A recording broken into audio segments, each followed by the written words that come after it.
My name's Karina. I'm a nervous system optimization coach, and I'm also in my first year of my somatic practitioner program, which means I'm consuming. But I want to read this portion of this book to you. It is Walking the Tiger by Peter Levine, okay?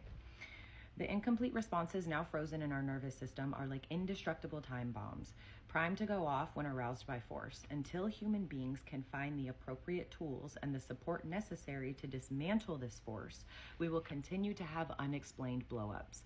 Real heroism comes from having the courage to openly acknowledge one's experiences, not from suppressing or denying them.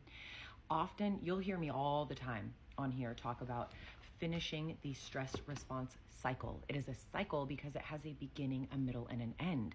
But oftentimes, we don't get to that end point. Now, that may be because of societal conditioning, right? A stiff upper lip, ignore it, just keep moving on, keep going.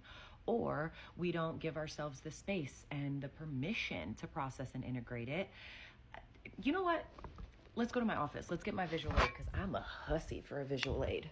Welcome to my office. Okay, so this right here, this is your nervous system capacity. This is your capacity to feel. This is your container, what you can hold, right?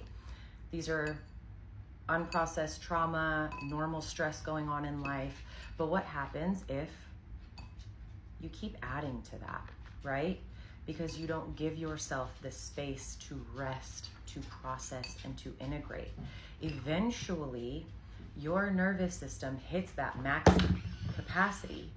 That is the overwhelm, okay? The overwhelm, what comes after that is usually one of two things.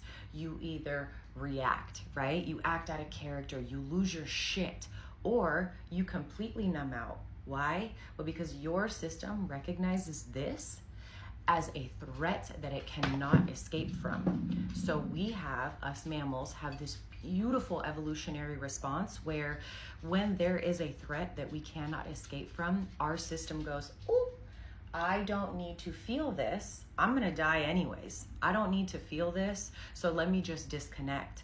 But you disconnect from everything because this container is not just the container to hold the stress of life, to hold the negativity of life. It is also your container to feel the beauty of life. This nervous system here is not thriving. This nervous system here is only surviving. So this is the work with my clients. We break down each and every one of these and we process them. And that doesn't mean sitting and explaining and going over your trauma over and